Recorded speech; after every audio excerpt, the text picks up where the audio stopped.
کاتێک نان گران دەبێت ئیتر هیچ شتێک نامێنێت کە گران بێت. لە یەکی پوشپەڕەوە نانەوەخانەکانی چاران نرخنامەیەکی نوێیان بە دیوارەوە هەڵواسی، لەوەش کە تا دوێنێ 1400 تمەن بوو بە 2700 تمەن. بەڕبەڕی لە 5300 تمەنەوە گەیشتە 10000 تمەن.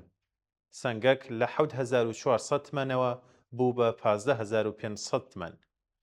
لە وەرامینیش ئەم ژمارانە دووبارە بوونەوە. سەرۆکی یەکێتی نانەواکان باسی لە زیادبوونی 90 تا 100% کرد.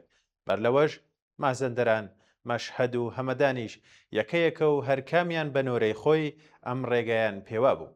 محەممەد جەواد کەرەمی سەرۆکی گروپی ئاردوونانی ژووری ئەسنافی ئێران وێڕای پشڕاستکردنەوەی ئەم زیادبوونە وتی کە بەرزبوونەوەی تێچووەکانی بەرهەمهێنان لە حەقدەستی کرێکاران و مایەی هەویرەوە بگرێت تا کرێی خان و گواستنەوە، نانەواکانی گەیاندۆتە ئەم خاڵە.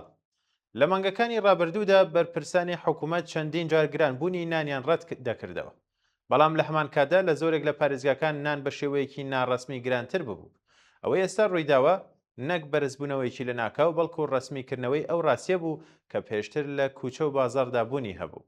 ئەمە یەکەم جار نییە کە حکوومەت سەرەتا حاشای لێ دەکات و دواتر بڕیارەکە ڕادەگەیەنێت، بەڵام ڕەنگە بۆ یەکەم جار بێت کە حاشا لێکردن و ڕاگەیاندنی بڕیارەکە هێندە لە یەکدی نزیک بوو بێت، کە ئەمەش خۆی نیشانەی ئەو خێراییە کە لە داڕمانی سیاسەتی یارانەی ناندا هاتوۆتە ئاراوە.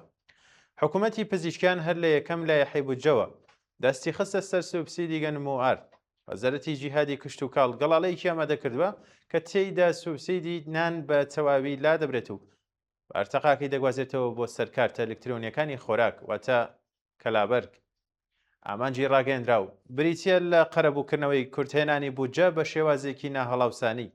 ڕۆژنامەی تڵعات ڕۆژی یەکی پوشپەڕی نووسی کە حکوومەت دەیەوێت لە ڕێگەی لابردنی سوبسیدی نانەوە بڕی پارەی کارتەکانی خۆراک بەرز بکاتەوە تا کورتهێنانی بودجە قەرەبوو بکاتەوە.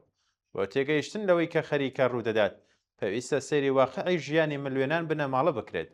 گۆشت لەسەر سفرەکان نەماوە، بەرهەمە شیریەکان کەم بوونەتەوە، میوە بۆ زۆر کەس بووەتە کاڵایەکی لۆکس.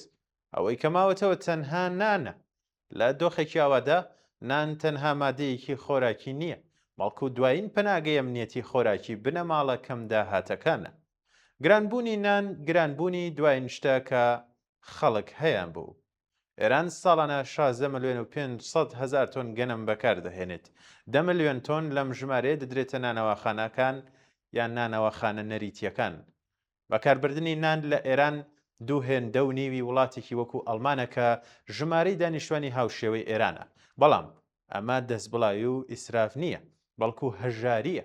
لە ئەڵمان بەکاربردنی گۆشت و بەرهەمە شیریەکان 20 هێندەی ئێرانە، کاتێک پرۆتین نییە نان شوێنی دەگرێتەوە. ئەمە واقعیەتی خۆراکی هەژاریە، نەک کلتوری بەکاربردن.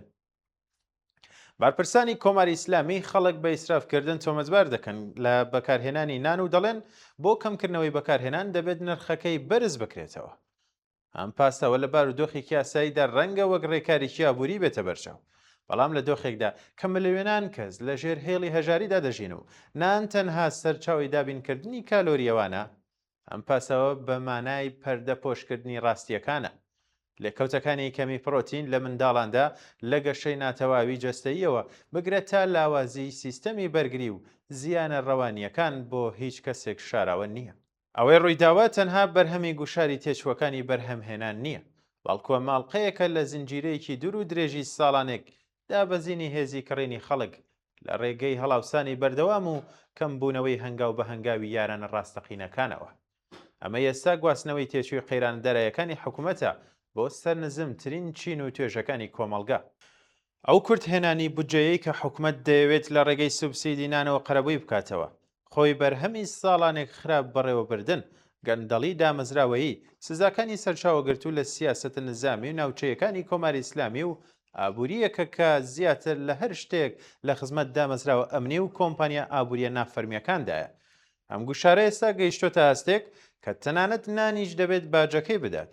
گرانی نان نە بەڕەتکردنەوە و حاشا لێکردن چارەسەر دەبێت و نە بە فریوکاری بەناوی کارتی ئەلکترۆنی خۆراک.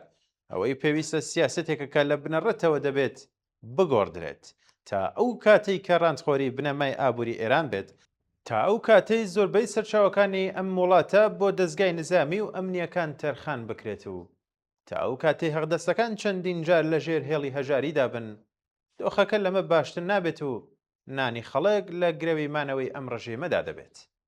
بەڵام پێش لە هەر سیاسەتێک دەبێت ئەم ڕاستیە قوبوڵ بکرێت کە لە ئێرانی ئەمڕۆدا ملوێنان کەسن کە بە گرانبوونی نان ئیتر هیچ شتێکیان نییە بۆ خواردن. کاتێک نان گران دەبێت ئیتر هیچ شتێک نامێنێت کە گران بکرێت.